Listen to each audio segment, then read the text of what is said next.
নমস্কার বন্ধুরা, আমি বিদিশা আরও একটি নতুন ব্লগ নিয়ে চলে এলাম তোমাদের সামনে। আশা করি ভালো লাগবে। তো বন্ধুরা, এই যে দেখো, কালকে গেছে সরস্বতী পুজো আর আমরা তো মামাবাড়িতে এসেছি, মানে দ্বিতীয় দিন। সরস্বতী পুজো তো দুদিন হয়েছে। তো কালকে এসেছিলাম মামাবাড়িতে, অর্কেস্ট্রা করেছে সবাই মিলে মামাবাড়িতে, মাসির বাড়িতে। তো মামা মাংস নিয়ে এসেছে, মাসির বাড়িতেও খাওয়া দাওয়া রয়েছে। আর এই যে মামাবাড়িতে মামা নিয়ে এসেছে খাসির মাংস। তো মামা এসে বলছে আমাকে রান্না করতে, তাই এখানে খাসির মাংস বসিয়েছি। দেখো, এই যে খাসির মাংস হচ্ছে, আর এদিকে বাঁধাকপি ঘন্ট বসিয়েছি। মানে বাঁধাকপি ঘন্টটা শুধু বসিয়েছি, যাই হোক জল বের হয়েছে, পরে হলুদটা দিব, তাই সাদা সাদা লাগছে দেখতে। তো চলো, এই যে রান্না হচ্ছে। এই যে কি সুন্দর কালার এসেছে। আর এই যে মামা গেছিলো মাংস আনতে, এই দেখো কি বড় বড় চর্বি দিয়েছে। চলো, সরস্বতী পূজার কি রান্নাবাড়ি হয়েছে দেখি। মাংস কি এইটুকুনি? তোদের জন্য আলাদা করে রাখছি। শেষের পরে ঘন্ট বেগুন ভাজা ওখানে তোদের জন্য আলাদা আছে। তো বন্ধুরা, কালকে ভিডিওতে তোমরা দেখেছো যে দিদি বাড়ি এখানেই প্রোগ্রামটা ছিল। আর রাত্রিবেলা শুতে গেছি আমরা মামাবাড়িতে, কারণ মামাবাড়ি আর মাসির বাড়ি বেশি একটা দূরে না। তো যাই হোক, সকাল সকাল মাসি ফোন করে বলেছিল যে খাওয়া দাওয়াটা এখানে করতে দুপুরে। এদিকে রান্নাবাড়ি সব কিছুই হয়েছে।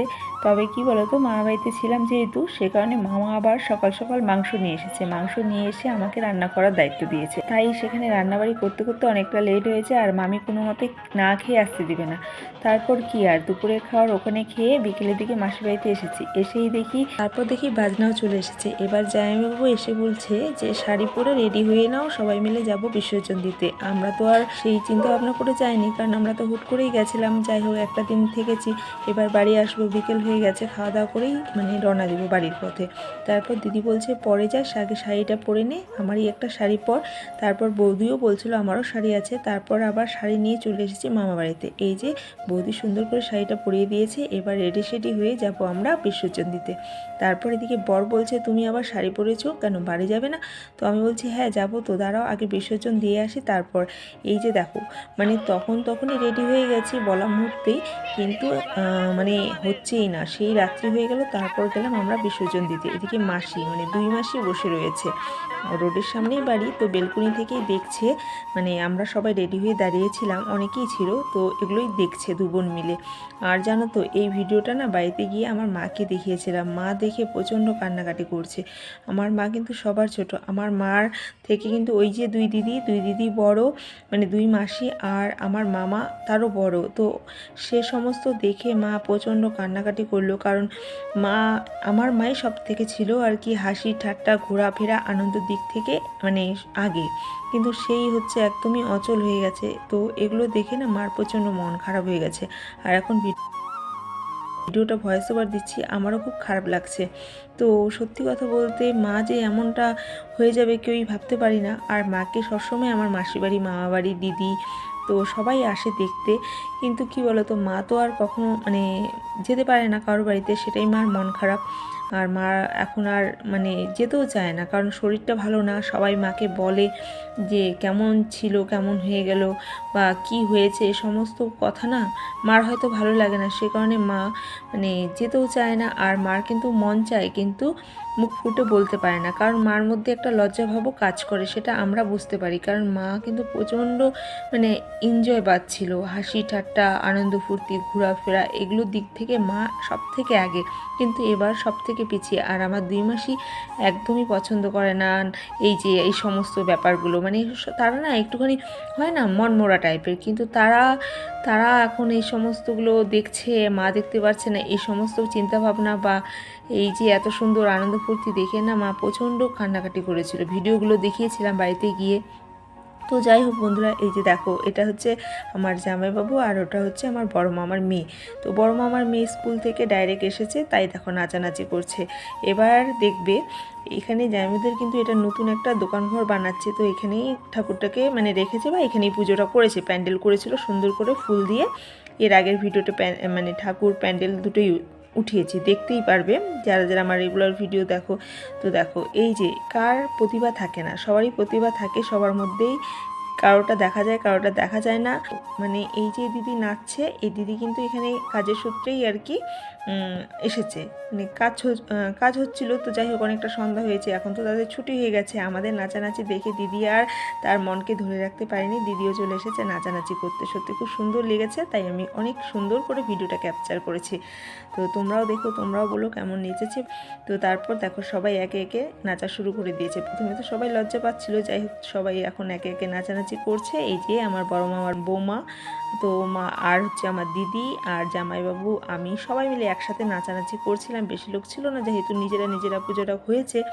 আর কালকে তো অর্কেস্ট্রা গেছিলো, অর্কেস্ট্রারে তো সবাই এসেছে, সবাই নেচেছে। যাই হোক, নাচানাচি আর আমাদের কমছে না।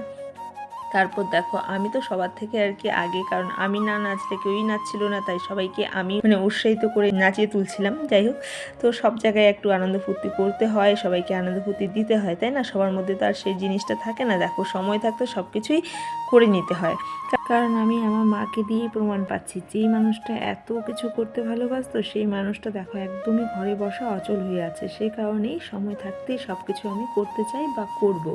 তো বন্ধুরা, তোমরাও কিন্তু পিছিয়ে থেকো না, তোমরাও সবসময় যেটা যখন মনে চাবে সেটাই সঙ্গে সঙ্গে করে ফেলবে। তো বন্ধুরা, ভিডিওটি কেমন লেগেছে অবশ্যই দেখো, ভালো লাগলে লাইক কমেন্ট শেয়ার সাবস্ক্রাইব করে দিও। বছর পরে করবি তো? জানি না বছর পরে করবি কি না।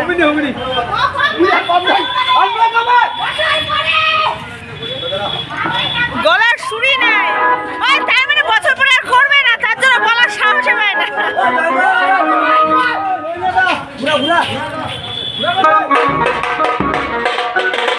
কালকে স্টেজ করা হয়েছে, আর আজকে এই যে কত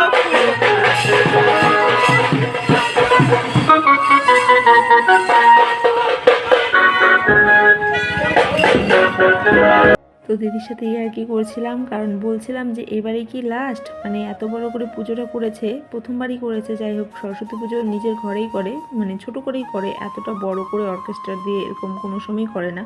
তাই বলছিলাম এত সুন্দর আনন্দ ফুর্তি মজা দিলি, এবারেই কি লাস্ট নাকি প্রত্যেকবারই হবে? তো আমরা যখন বলছিলাম যে আবার কবে, বছর পরে, সে কিন্তু চুপচাপ ছিল। বৌদি আর কি পাশে ছিল, মানে মামাতো দাদার বউ, তো সে আর কি চিৎকার করছিল, কিন্তু দিদি কিন্তু চুপচাপই ছিল। তাই ওকে বারবার বলছিলাম কি আবার কবে, বছর পরে, ও আর কিছুই বলছিল না, তাই একটু ইয়ার্কি করছিলাম। তো যাই হোক, ভালোই আনন্দ মজা হলো। তো এবার আমরা দেখো নাচতে নাচতে যাচ্ছি বিসর্জন দিতে। তো দেখো এখনই যাব করতে করতে অনেকটা রাত্রি হয়ে গেছে। তারপর তো আমি মানে কি বলবো, আমিও ভুল করে ফেলেছি, কারণ আমাদের বাড়িতে মানে তখন বেরিয়ে যাওয়াটাও উচিত ছিল, কারণ অনেকটা লেট হয়েছে। আর আজকে কোনো মতেই থাকা যাবে না, মেয়ের কালকে স্কুল রয়েছে আর ওর সামনে এক্সাম। কি বলবো, আনন্দ ফুর্তির মাঝখানেও পড়াশোনাটাও রয়েছে, সেটাকেও ধ্যান দিতে হবে, কারণ আমাদের আনন্দ ফুর্তি আমরা ফিরে পাবো। মেয়েটা এই বয়স থেকে বেশি আনন্দ পেলে আর পড়াশোনা করতে চাবে না, তবুও আমি ওকে তেমনভাবে পড়াশোনার চাপ দিতে চাই না, বা দিও না, একটু আনন্দ ফুর্তিও দিই। অনেকটা লেট হয়ে গেছে, এটাই ভয় লাগছে, কারণ বকা খাবো আমি, আমারই শখটা ছিল বেশি একটা আসার। তো যাই হোক, দেখো কথা বলতে বলতে চলে এলাম, আর সামনেই যে বড় স্কুলটা দেখলে, এটাও ছিল একটা English medium school, north point. তো দেখো আমরা কিন্তু ব্রিজের সামনে চলে এসেছি, তো এখানেই আমরা হচ্ছে বিসর্জন দিব। সামনে যে মায়ের মন্দিরটা দেখলে, সেই মন্দিরটা অনেক পুরনো, আর এখানে এলেই না আমার যেন একটা কেমন অনুভূতি হয়, জানি না কেন। আর মায়ের মন্দিরটা প্রচণ্ড জাগ্রত। আমার এখানে মানত ছিল, কিন্তু এবছর আর আসতে পারিনি, আসবো আগামীতে, মা যদি ভালো রাখে, মা যদি চান তো সবটাই হবে। এসে পুজোটা করে যাব, যেহেতু মানত করেছি, মানতটা বেশি দিন রাখাটাও উচিত না। আর দেখো এই যে দুর্বল সেতু, তখন থেকে যে জায়ম্বুর সাথে আমি ইয়ার্কি শুরু করেছি, মানে জায়ম্বুর যা বডি, সেই বডিতে কিন্তু এখানে কিন্তু রিস্ক আছে। সে কারণে বলছে দিদি জায়ম্বুকে ধর, কিন্তু এত নাচানাচি করছি দুজনে মিলে, কাপল ড্যান্স, তো তোরা কিন্তু পড়ে যেতে পারিস যে কোনো মুহূর্তে, এত বড় রিস্ক কিন্তু আমরা নিতে পারবো না। তো এই সমস্তই আর কি করছিলাম। আজকে কিন্তু সত্যি এত মজা করেছি মানে বলার মতো না। আর ছোট থেকে যখন আমরা আসতাম মামা বাড়িতে, তখন থেকেই আমার মা বলতো যে এখানে একটু প্রণাম কর, এখানে তো দাদুকে দিদাকে রেখেছে, তখন থেকে প্রণাম করতাম। আমি যতটা মানে ব্যস্ততে থাকি না কেন, আমার এই জায়গাতে আসলে আমার আপন থেকে প্রণামটা চলে আসে, সেটাই। আর আজকে অনেকদিন পর এসেছি, মানে এত সামনাসামনি কিন্তু ব্রিজে নামিনি, কখনো নামিনি। হ্যাঁ নেমেছিলাম অনেক দিন আগে, একটা বিয়েতে জল ভরাতে এসেছিলাম, মামা বাড়িতে বিয়েতে। তো আজকে অনেক দিন পরে এখানে বিসর্জন দিতে এলাম, তাই অনেক ভালো লাগছে। আর মামার বাড়িতে এলে কিন্তু আমার যেতে ইচ্ছে করে না, জানি না কেন। আমার বাপের বাড়ির থেকে আমার মামার বাড়ির প্রতি টানটা বেশি। বাপের বাড়ি গেলেও হয়তো আমার এরকম আসার সময় এতটা খারাপ লাগে না যতটা খারাপ আমার মামার বাড়ি থেকে বাড়ি যাওয়ার সময় লাগে। তো যাই হোক, আজকে আর সময় নেই। বলে না মেয়ে মানুষে, আমার ঠাকুমা একটা কথা বলতো যে কত খাবি রে মন মেয়েবেলায়, না কি একটা ডায়লগ দিত, যাই হোক ভুলে গেছি। আমি শর্টকাটে বলছি, মানেটা হলো মানে যা করার আর কি মেয়েবেলায় করো, আর বিয়ের পরে কিন্তু এই সমস্ত কিছুই করতে পারবে না, তখন বাধা আর বাধা। আর এখন বুঝছি সত্যি সেটাই ঠিক, মা বাবাকে এড়িয়ে যাওয়া যায়, কিন্তু স্বামীকে কিন্তু সব কিছুতে বাধা এড়িয়ে যাওয়া যাবে না, সব কিছুতে কৈফিয়ত দিতে হবে। তার জন্যই কথাটা একদমই সত্যি। আর তারপর দেখো এই যে আমরা চলে এসেছি খেতে, আর খেতে এসে এখানে তো আরও বেশি মজা হলো। তো চলো দেখতে থাকো।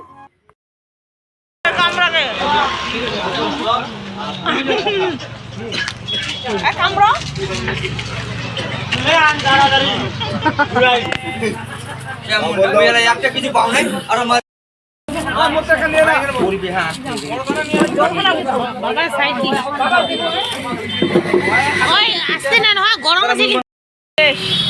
ফাঁকা। এবারে চলো সবাই মিলে এই যে বাড়ির পথে রওনা দিচ্ছি। দেখো অর্ধেক লোক চলে গেছে, আর আমার খাওয়া দাওয়ার জন্য আমরা এখানে রয়ে গেছি। এই যে রাস্তা পার হচ্ছে, চলো। একদম ফাঁকা তোমাদের, তো এই যে একদমই ফাঁকা। আর এই যে গাড়িগুলো দেখছো, এগুলো সব রিলায়েন্সের মাল যায়, রিলায়েন্সের না, রিলায়েন্স কোম্পানির শাকসবজি এখান থেকেই যায়। আর এই যে দিদি বাড়ি, এই যে এই মহিলার বাড়ি, আগার বলে।